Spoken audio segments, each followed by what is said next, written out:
요한계시록 14장 1절 또 내가 보니 보라 어린 양이 시온산에 섰고 그와 함께 14만 4천이 섰는데 그 이마에 어린 양의 이름과 그 아버지의 이름을 쓴 것이 있도다.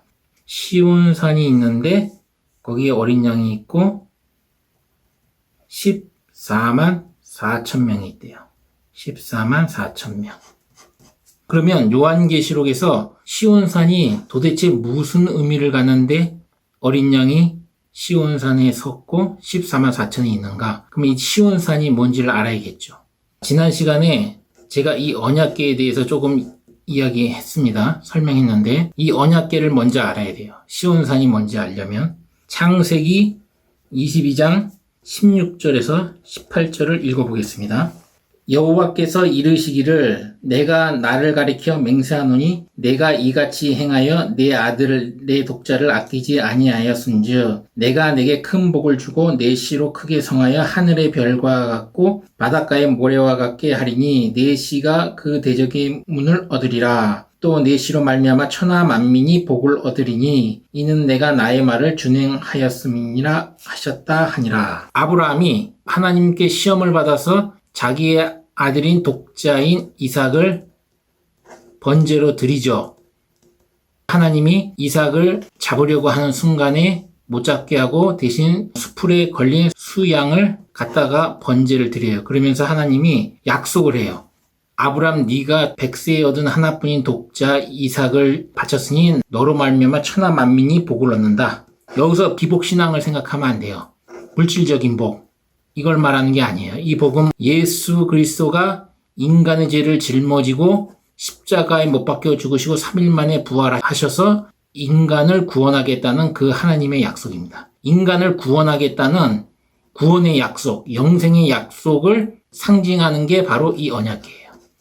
모리아산, 예루살렘 동쪽에 있는 산이에요. 모리아산. 여기서 하나님이 독생자 아들이신 예수 그리스도를 주겠다는 것을 아브라함에게 이렇게 복이라는 표현을 써가지고 약속을 합니다. 그리고 구체적으로 모세에게 시내산에서 모세가 40일 동안 주야로 금식할 때 언약궤를 어떻게 지으라고 하나님이 얘기를 하죠. 출애굽기에. 이 언약궤는 뭘로 만들려고 그래? 시띠나무로 만들려고 그럽니다. 시띠나무. 아카시아 종류인데 한국에 있는 아카시아가 아닙니다. 가시가 잔뜩 있고 이파리는 별로 없는 아카시아예요. 이 시띠나무를 개역 한글판에서는 이 조각목으로 해석을 했어요. 이 조각목 나무는 중국에 있는 아카시아 종류 나무인데 이 당시 번역할 때 이 조각목하고 시띠나무하고 비슷하다 해서 이 조각목으로 해석을 했어요. 근데 성막에 있는 모든 성물들은 나무로 들어가는 것들은 전부 다 이 시띠나무로 만듭니다. 개역 한글판에 조각목 대신 시띠나무로 했으면 원전에 가까웠을 텐데 그런 아쉬움이 있죠. 어쨌든 이 언약궤를 하나님이 모세에게 줍니다.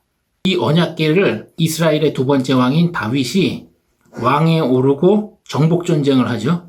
여기가 예루살렘이면 예루살렘 동쪽에 있는 여기 있는 이 시온산성을 점령해요. 여부스 족속들이 점령하고 있던 이 시온산성을 여부스 족속을 몰아내고 점령해서 이 시온산성에다가 바알레 유다에 있던 이 언약궤를 시온산성에 갖다 놓습니다. 다윗성으로 명명하고요. 시온산에다가 이걸 갖다 놔요. 하나님의 이 언약궤를. 그리고 이 다윗의 아들인 솔로몬 때 7년 동안 성전을 건축을 해서 이 시온산 바로 위쪽에 있는 모리아산, 아브라함 때 하나님이 예수 그리스도를 주시겠다는 그 복을 주신 그 모리아산에다가 솔로몬 성전을 짓고 여기다 언약궤를 솔로몬이 갖다 놓습니다. 그런데 이 모리아산과 이 시온산을 가리켜서 전체적으로 시온산이라고 표현을 하거든요. 그래서 시온산에는 누가 있다? 하나님의 언약궤가 있다. 하나님의 언약궤는 예수 그리스도가 인간의 죄를 짊어지시고 구원하실 것을 약속하는 상징적인 성물이다. 하나님이 여기서 나타나죠. 이 언약궤가 예수 그리스도를 상징하는 이것 때문에 이 시온산이 요한계시록에 나오는 겁니다. 그래서 이 시온산에는 어린 양과 14만 4천이 섰는데 이 특징은 예수 그리스도의 십자가의 피의 은혜에 가득 찬 사람만 여기에 쓸 수가 있어요. 아무나 쓸 수 없습니다. 그런데 이 언약궤가 있는 이 예루살렘 성, 여기를 누가 파괴해요? 바벨론이 파괴를 하죠. 바벨론의 느부갓네살이 자기 부하를 시켜가지고 공격을 해서 유다를 멸망을 시킵니다. BC 586년에 유다를 멸망시키고 예루살렘을 파괴하고 솔로몬 성전을 철저하게 파괴해요. 그리고 여기 있는 성전에 있는 성물들을 전부 다 바벨론으로 끌고 갑니다. 그리고 언약궤는 어디론가 사라져버려요. 언약궤는 사라져버립니다. 그래서 이 예수 그리스도 십자가의 피를 상징하는 이 언약궤가 파괴를 하기 때문에 요한계시록은 이것을 파괴하고 대적하는 세력으로 이 바벨론이 등장하는 겁니다. 이런 역사를 알아야 요한계시록에 있는 시온산과 바벨론 역사를 알 수가 있고, 이 시온산을 파괴하려는 바벨론 세력, 그리고 그 시온산에는 어린 양으로 상징하는 것은 예수 그리스도가 십자가에 못 박혀 죽으신 것을 상징하는 단어죠. 이게 어린 양이. 어린 양과 14만 4천이 여기에 서 있는 겁니다. 그리고 세상을 다스리죠. 나중에 이 바벨론은 성이 무너지고 심판을 받죠. 여기서 우리가 알 수 있는 게 뭐냐면 예수 그리스도의 은혜, 이 구속의 은혜에다가 자꾸 뭔가를 추가해서 어떤 종교 권력을 만들어요. 이 종교 권력을 만들어서 거대한 세력을 만들고, 이런 세력이 무엇을 뜻하느냐? 영적으로 바벨론을 뜻합니다. 이 시온산은 오직 예수 그리스도의 십자가의 피에 흘려 주신 그 은혜와 그 예수 그리스도의 피의 반석 위에 말씀을 가진 자들만이 쓸 수가 있어요. 여기에 계시록 17장 1절에서 5절. 또 7대접을 가진 7천사 중 하나가 내게 말하여 가로되 이리 오라. 많은 물 위에 앉은 큰 음녀에 받을 심판을 내게 보이리라. 땅의 임금들도 그로 더불어 음행하였고 땅에 거하는 자들도 그 음행의 포도주에 취하였다 하고, 곧 성령으로 나를 데리고 광야로 가니라. 내가 보니 여자가 붉은 빛 짐승을 탔는데 그 짐승의 몸에 참남된 이름이 가득하고, 이 참남한 것은 하나님을 신성모독하는 거죠. 7머리와 10뿔이 있으며 그 여자는 자줏빛과 붉은빛 옷을 입고, 자줏빛은 왕권을 상징해요. 자줏빛과 붉은빛 옷을 입고 금과 보석과 진주로 꾸미고 손에 금잔을 가졌는데 가증한 물건과 그의 음행에 더러운 것들이 가득하더라. 가증한 물건. 원래는 깨끗해야 되는 물건인데 겉으로는 깨끗한 척 하면서 속으로는 더럽다는 겁니다. 그런 거를 우리가 가증하다고 그래요. 처음부터 더러운 거는 가증하다고 그러지 않거든요. 근데 겉으로는 깨끗한 척. 종교 권력을 가지고 겉으로는 하나님을 섬기고 하나님의 종으로 생각하는데 속에는 더러운 것이 가득 들어있어요. 하나님을 반역하고 하나님에서 멀어지고 예수 그리스도의 십자가의 은혜로 구원받아서 구원의 문으로 들어가려고 하는 교인들을 타락을 시켜요. 누가? 종교 권력의 선자가. 그게 가증한 물건이에요. 이런 걸 가증하다고 그래요. 애시당초 처음부터 세상이 더럽고 이런 것들은 가증하다고 그러질 않아요. 가증이란 거는 이중적이다는 얘기죠. 계시록 17장 5절. 그 이마에 이름이 기록되어 있으니 비밀이라 큰 바벨론이라 땅의 음료와 가증한 것들의 엄이라 하였다. 그 6절에 보면 또 내가 보면 이 여자가 성도들의 피와 예수의 증인들의 피에 취한지라. 성도들의 피와 예수 그리스도의 증인의 피에 취했대요. 이게 뭘 뜻할까요? 취했다. 거룩한 성도들과 예수 그리스도의 증인의 피에 취했다는 얘기는 이들의 영적으로 목숨을 빼앗았다는 얘기예요. 영적으로 죽였다는 얘기입니다. 원래 구원받아야 될 자들을 죽였다는 뜻이에요. 하나님의 거룩한 백성을 죽이고 예수 그리스도의 증인들을 죽이는 역할을 하는 종교 권력을 뭐라고 그래요? 영적으로 그런 거대한 조직을 바벨론이라고 합니다. 영적 바벨론. 이 바벨론이 요한계시록 보니까 전 세계적으로 영향력을 행사하면서 이런 일을 벌인다는 겁니다. 언제? 재림 예수가 오실 때. 명확하죠. 이 바벨론이 이제 어떤 건지 알겠죠. 여러분들이 신앙생활 하면서 믿음 생활 하면서 예수 그리스도의 피의 반석 위에 하나님 말씀을 이렇게 세워나가는 것, 초림 예수와 재림 예수를 중심으로 해서 하나님의 말씀을 여기다 끼워 맞추면서 내 마음의 심령에 하나님의 말씀을 세우는 것, 이 일을 해야 되는데 이 일을 하지 않고 교회에서 그냥 단순히 어떤 종교 의식적인 생활, 이걸로 의로 삼으려고 하면 초림 때 바리새인들, 사두개인들, 서기관, 이런 사람들이 되는 거예요. 초림 때는. 그리고 재림 때는 어떤 자들이 되는 거예요? 영적 바벨론의 조직들이 되는 겁니다. 어떤 특정한 큰 음료, 전 세계를 좌지우지할 수 있는 어떤 특정의 종교 권력을 가진 그 자 밑에서 이 영적 바벨론에 들어가서 음행의 포도주 여기에 취하게 되는 겁니다. 이걸 모르면 나는 하나님 말씀을 잘 믿어, 교회 열심히 다녀, 신앙생활 열심히 해, 여기에 만족하게 되면 이렇게 되는 거예요. 자기도 모르게. 오직 예수 그리스도의 피의 은혜를 가지고 하나님의 말씀을 세워나가면서 구제를 하고 그리고 하나님 말씀대로 살아가는 게 신앙인으로서 가져야 될 자세인데, 이것을 이렇게 해서 한다는 게 그렇게 쉬운 게 아니에요. 교회당, 예배당 가가지고 생활해 보신 분들 알지만 하다 보면 이 일을 하는데 너무 걸리적거리고 이 종교의식을 강조해가지고 종교 권력을 키워야 되니까 이 종교의식을 하지 않으면 믿음 없는 자 취급하고 사람 취급도 안 하고 따돌림 당하고 왕따 당하고 이렇게 되거든요. 이 생활을 하기가 진짜 어렵습니다. 그런데 그거에 대해서 우리가 탓할 게 아니에요. 왜? 예수 그리스도가 오실 때가 가까워지면 가까워질수록 결국은 교회는 종교 권력을 추구할 수밖에 없어요. 하나님의 예언대로 영적 바벨론이 서야 되니까. 또 어디선 자기네가 시온산이라고 그러면서 헌금 엄청나게 걷죠. 그리고 사회에 어떤 큰 문제를 일으키죠. 그리고 그 안에는 성경 말씀을 비유적으로 해석한다면서 이것저것 얘기하는데 그 안에 예수 그리스도의 십자가의 피의 은혜가 중심이 없습니다. 이들에게는.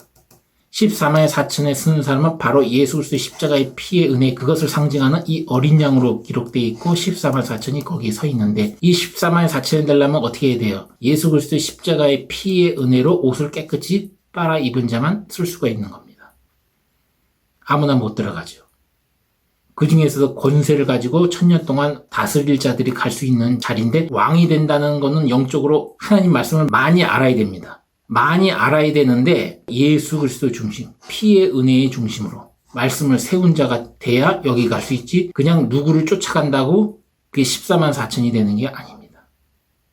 이 시온산과 바벨론을 알려면 이 언약궤에 대해서 알아야 되고, 이 언약궤는 그 바벨론이 파괴하고 나서 지금까지도 이 언약궤의 존재가 사라졌어요. 예수 그리스도가 오고 나서는 이게 사라지는 겁니다. 이미 하나님이 예레미야 선지자를 통해서 언약궤는 이제 다시는 기억하지 않는다고 얘기를 했어요. 어디서 했냐면 예레미야 3장 16절을 보면 여호와의 언약궤를 다시 말하지 아니할 것이요, 기억하지 아니할 것이요, 생각하지 아니할 것이요. 그리고 나서 그 예레미야 3장 15절을 보면 참된 목자를 하나 보내준대요. 이 참된 목자가 예수 그리스도를 뜻하거든요. 예수 그리스도 온 이후에 이 언약궤는 사라지고 없는 겁니다. 요한계시록 11장 19절을 보면 이에 하늘에 있는 하나님의 성전이 열리니 성전 안에 하나님의 언약궤가 보이며, 이건 뭘 뜻하냐면 땅에 있는 언약궤는 예수 그리스도 오시고 나서 없어진 거예요. 없어졌지만 요한계시록에 있는 이거는 하늘의 성막에서는 예수 그리스도의 십자가의 피의 은혜, 단 한 번의 제사로 모든 인류의 죄를 사해 주시고 모세의 율법을 통해서 죄를 깨달아 나온 사람들은 하늘의 제물이 가장 값진 예수 그리스도의 피의 제물을 가지고 하늘의 성막에서 나오면 하늘의 성전에서 열리고 하늘 성전에 있는 언약궤를 볼 수 있다는 겁니다. 나중에 재림이 있을 때 그거예요. 요한계시록 11장 19절인 언약궤는 하늘로 올라간 거예요. 그러니까 하늘에 있는 거예요. 땅에 있는 이제 언약궤는 어디에 있든 간에 지금 2500년 동안 사라지고 없는데 어디에 있든 간에 이제 의미가 없는 겁니다. 또 어떤 사람은 이걸 또 찾는다고 엄청 쫓아다니죠. 구스라고 그래가지고, 구스는 이제 에티오피아를 말하죠. 에티오피아의 제사장들이 바벨론이 침공할 때 메고 구스로 도망갔다. 그래서 여기에 있다. 또는 아니다. 예수 그리스도가 골고다 언덕에서 십자가에 피 흘려 죽으셨는데 그 밑에 지하에 언약궤가 어딘가 숨어 있다. 이런 식으로 얘기하는데 그런 거에 따라갈 필요가 없어요. 왜냐하면 예레미야 3장 16절에 말한 것처럼 여호와 하나님이 직접 예레미야 선지자를 통해서 언약궤는 다시 말하지 아니할 것이요, 생각지도 아니할 거고 기억지도 아니한다. 이렇게 나와요. 그리고 요한계시록 11장 19절에 있는 언약궤는 그것은 글로 나올 수 있는 자는 누구만 나갈 수 있어요? 오로지 예수 그리스도의 십자가의 피의 은혜로 나의 죄를 십자가의 피의 제물을 가지고 하늘에 있는 성막으로 재림 예수 때 나올 수 있는 자만이 예수 그리스도의 피의 제물에 힘입어 하나님의 성막이 언약궤 앞에 나올 수 있는 겁니다. 볼 수가 있고, 시온산에는 반드시 이 언약궤가 있고, 이 언약궤를 상징하는 것은 예수 그리스도가 십자가에 피 흘려 죽으심으로써 인간의 죄를 짊어지고 죽으셨다가 3일 만에 부활하셔서 자신이 스스로 하나님의 아들임을 인증하신 그리스도, 예수 그리스도를 언약궤가 상징한다. 그리고 이 시온산에는 그래서 요한계시록 14장 1절에 있는 것처럼 어린 양이 서 있고 그 어린 양이 예수 그리스도의 피의 은혜를 입은 왕 같은 권세를 가진 14만 4천이 서 있다. 그리고 이들을 대적하는 자들이 영적인 바벨론이다. 종교 권력화에서 초림 때는 바로 영적 바벨론이 누구냐면 바리새인, 사두개인, 서기관들이고 재림 예수 때는 바로 예수의 십자가 은혜의 피에 나온 사람과 그 말씀을 왕처럼 가지고 있는 자들에게 대적할 바벨론이 나오지만 결국엔 이들은 무너진다. 요한계시록 17장, 18장에 있는 것처럼 결국은 무너진다. 그리고 심판을 받는다. 이렇게 정리할 수 있습니다. 그래서 여러분들이 교회에 가서 신앙생활 할 때 조심할 게 내가 영적인 바벨론의 그 조직에 들어갈 것이냐 아니면 힘들지만 예수 그리스도의 십자가의 피에 반서기 위해 하나님의 말씀을 이렇게 세울 것이냐 재림 예수, 초림 예수 그 은혜 오직 그 예수 그리스도의 십자가의 은혜의 중심으로 말씀을 하나하나 바라보면서 퍼즐을 맞춰나가면서 자기의 믿음을 성장시킬 것이냐 둘 중에 하나 결정해서 가야 되는 겁니다. 이쪽 편 아니면 반드시 이쪽 편이 둘 중에 하나에 쓸 수밖에 없어요. 그것이 요한계시록에 나오는 예언이죠. 예언은 반드시 이루어지고 이상입니다.